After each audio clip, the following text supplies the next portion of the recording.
a nice 2.5-inch hole. You know, this is supposed to be my daily, and then you just sort of like pop this in. I've got these little holes in here, so my bundle of wires is still pretty bundly. Hopefully it works, makes good power.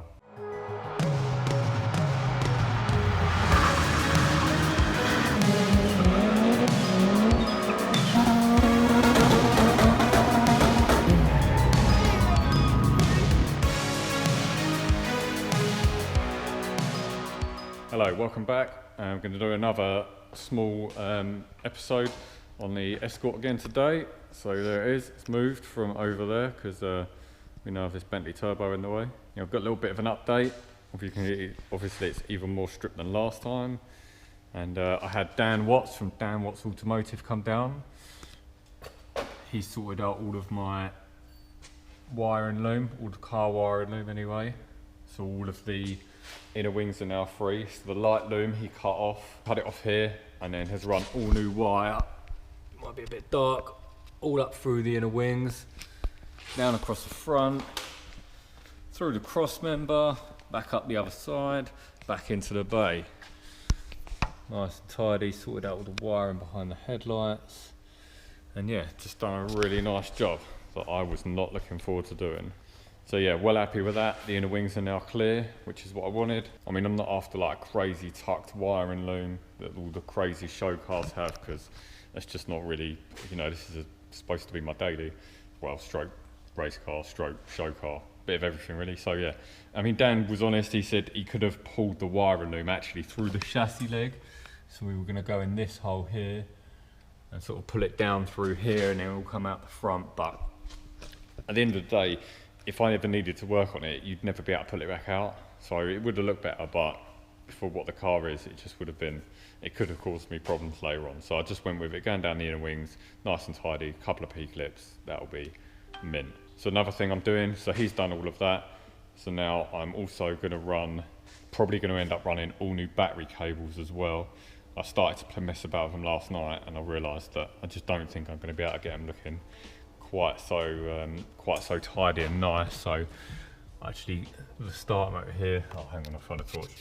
So obviously down the back here at the start motor, I used to have like the big Mark 5 Escort style bolt on connector thing with all the wires going into it. So I've cut that off and just put a terminal on the end of the main live. But I think, because this is like terminated into part of the battery clamp, I think really for the amount of wiring I'm going to do for the new ECU, I might end up getting a new clamp with multiple takeoffs. Just run one nice new wire down here, run a new earth, stuff like that. But the other thing I have done is I have run a new alternator cable, because the old one was just long, really untidy. So to run a new one onto my new alternator. So yeah, that should be that. That's sorted out. I didn't really realise how bad this was. If you can see, I'll try and pull some of this out. The whole wire all the way down is like this inside. How I never had anything short out, I'll never know. And even up this end, you can kind of see, can you see? In there, that was like that. And again, that was all inside. I had no idea that was like that. Might answer some of my charging problems I've had. So yeah, that's the update on the Escort done. I'm still waiting for a radiator core. That should be in any day now. And I can make a start on the new radiator. The inlet, I'm not sure what point I showed you last time.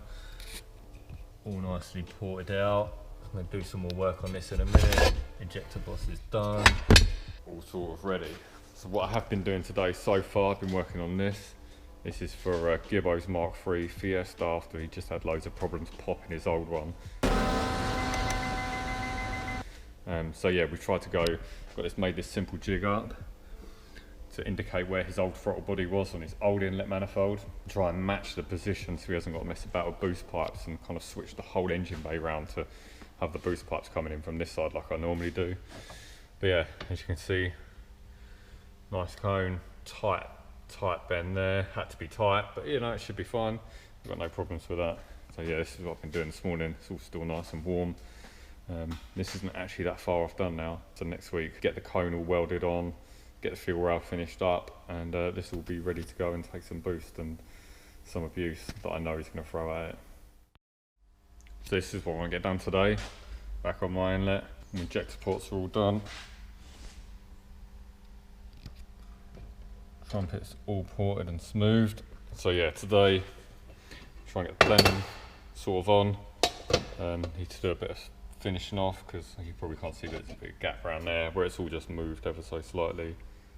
So yeah, just get it smoothed, recheck the measurements for the slot, and yeah, do a bit of work on the cone itself. So here we go, spent a bit of time on the old belt sander, got the fit up alright. There's a tiny gap around the other side, but it'll pull round, I'm not too fussed about that.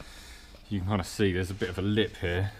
I'm not sure if LPS Fab envisioned it this way, but so what I've done is I've actually made my plenum slightly smaller, so I can use this lip to get a good weld on, just to help a bit more safe just doing like a butt weld or a lap weld. It's just be a bit of extra security. You can see here with the slot as well what I've done, because the ends are curved, I couldn't come right to the end of number 4, so I've gone halfway to number 4.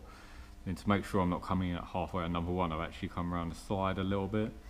So yeah, hopefully it should flow well. So yeah, it's all ready, cleaned up, get it tacked on, and measure the slot and see if that's still what I measured it at when I first cut it out.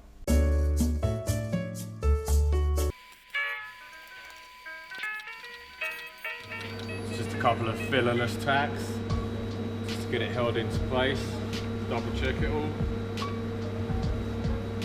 Some decent tacks on it.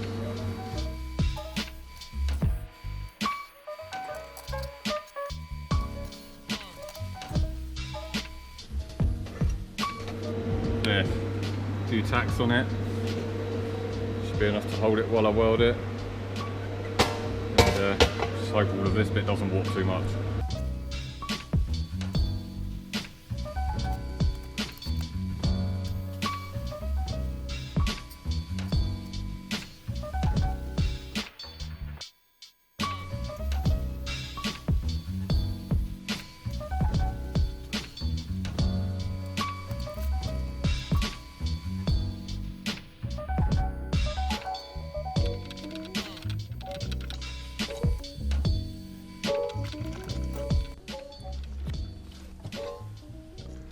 So yeah, there's that welded on. Not the best welding, but it's welded on and I'm pretty sure it's fairly solid. Kind of have a look through. It's not got full penetration everywhere, but there's plenty of spots where there is. So yeah, quite happy with that. Slot wise, I've started to measure it and it is miles out. So around here is like just under 12 mil.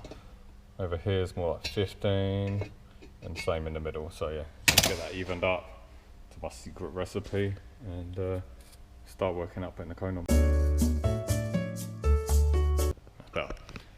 So yeah, it's been about 2 weeks since I filmed anything. I just had loads of stuff to do and didn't really have any time. There was a couple of little jobs I've done, but I didn't really have enough time to film them. And then last week I put my back out, which halted everything. So yeah, I've done a few bits. I'll do a quick little update and then I'm gonna crack on and try and finish off my inlet manifold in this video, so then I've actually done something. So last time you saw this, I'm pretty sure I filmed after all the new wiring was run.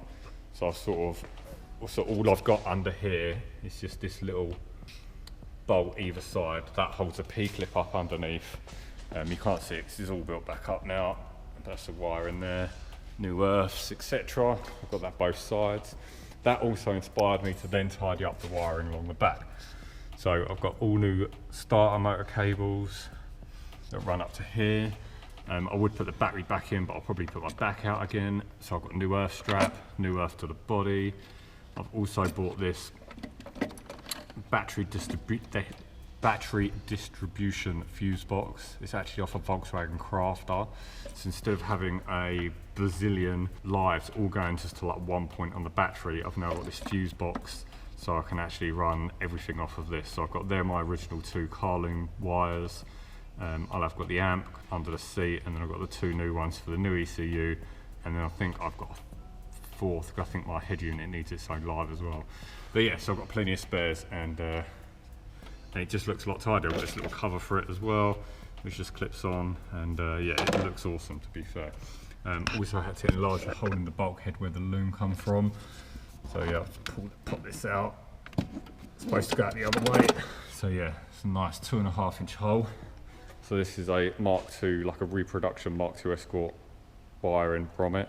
I've used these a few times in cars. They work really well because the hole's big enough that you can get all the plugs through, and then you just sort of like pop this in. Jobs are good. And sort of just made this new alternator wire. This is all new because the old one was like falling apart. I've got this new heat shield that I've made for the turbo. It's not quite finished yet. It's only bolted on by 1 bolt. So yeah, it just needs like another little mount just to steady it on with. But you know, I think it's I'm quite happy with that. Keep a bit of heat off the new radiator. Talking of new radiators, here's my new core I've been waiting for from Cirque Motorsport. This is it's the same size as the old one, 500 by 300, but this one is 60mm thick, twin core again, and this has also got big returns on the end tanks. You can see. So this my old one didn't. It was just I had to butt weld here, and what I've been told the problem was is I got too much heat into it, and that melted the braze or the flux that holds it all together. That's why I always had leak problems. So this I can weld pretty far away, keep the heat away from that, or keep a bit of the heat away from that. Yeah, hopefully I won't have any more problems. Because the core's wider, I then need to make smaller end tanks. So I've got this 70mm tube, which I'm going to cut in half, and then I'm going to have just like half round end tanks, because if I had square ones, I wouldn't have enough room for this pipe. So yeah, it's all fun and games. It's all just about cramming everything in. Oh, the other thing I did, this little billet machined adapter to go in the servo, because I'm going to convert it all to push fit, like pneumatic fittings. So I'll tap that, put a new fitting in there, so that'd be push fit, along with like a one-way valve to the inlet. These are the new K20 coils as well. As you can see, they sit a lot higher than the old Yaris coils, and if you look down like that, that gives plenty of room for the VVT solenoid. That's all the difference. Now, I was going to buy a billet plate for this. I sort of haven't really chased it up because, to be honest with you, I'm running out of money, and spending loads of money on a billet coil plate when I can make one sort of seems a bit extravagant at the minute. So might have to pass up on that. So yeah, I think that's about it really. So let's go and have a look at the inlet. So here's where I'm at with the inlet. I can't really remember where I even got to last time filming, but yeah, so fuel rail's not actually on. This is my old polished fuel rail for my old inlet manifold. I'm actually going to run this because I did have an 8am one that I drilled, but a friend needs a big fuel rail for his car, so I'm going to donate my one to him. I don't really need it anyway. I say donate, and he's still going to buy it.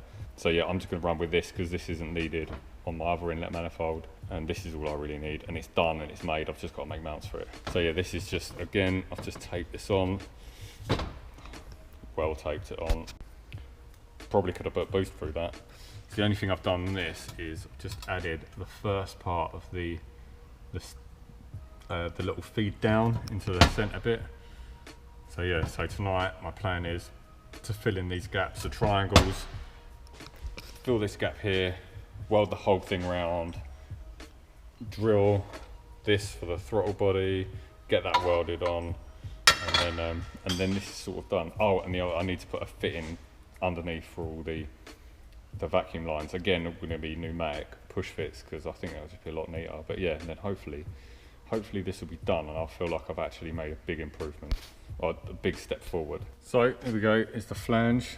Got my holes marked out. Drill them through and tap them. Ignore all the scribbles. They are actually measured, sort of. These are the little infill bits I've got for the inlet to go in these little bits here. And the only thing more annoying than making little tiny bits like this is welding them in. So they're going to be fun. But yeah, I need to get this all tacked together at the top so I can work out my weld route, just to keep it all clean and tidy, or as clean and tidy as possible. So yeah, but first things first, let's get this drilled, get this tapped, and then that's done.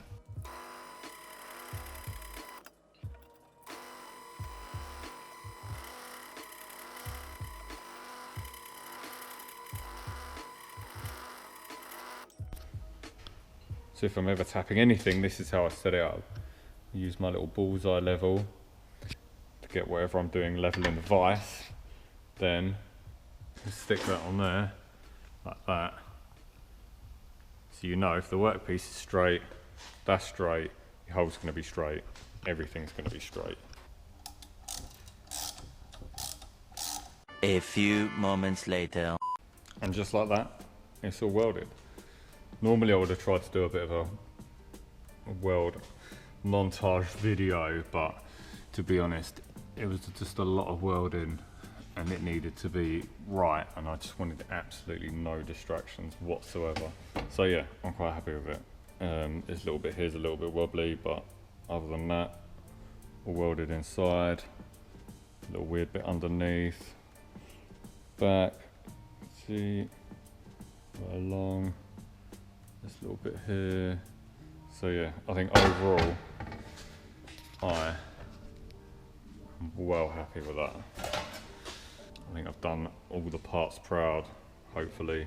The only thing left to do is obviously the fuel rail mounts, and they need to work out where I'm going to put this. I normally put them at the bottom, underneath, in the middle, but it's proven to be very inconvenient to actually get to. But with my new things, it might be easy enough.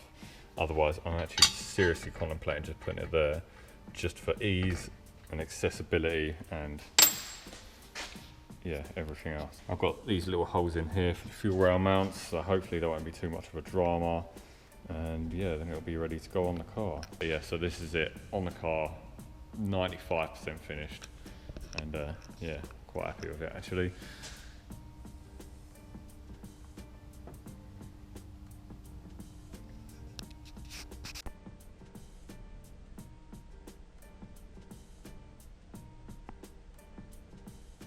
So I've got the fuel rail in place now.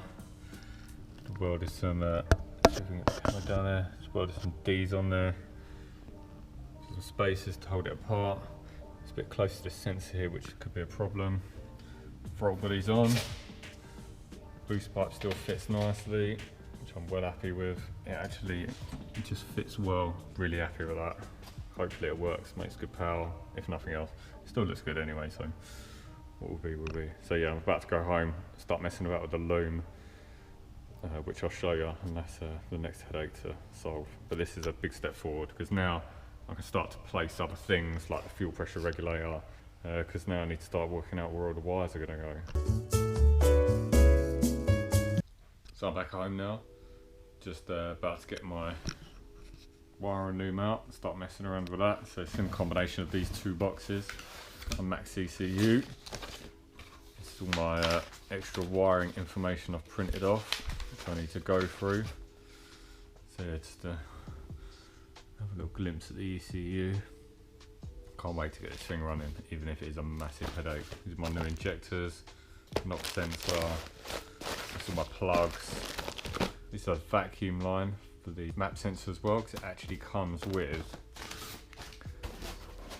an inbuilt map sensor with the push fit pneumatic fitting. That's the line for that, and I'm actually going to convert the I'm going to run the servo and fuel pressure regulator off of the same style lines as well. This is my this is the loom so far. So like throttle pedal. Oh, I shouldn't be bending over like this. So yeah, this is sort of where I've got with this. Normally I'd be sitting on that sofa doing it at that table, but somebody is in the way.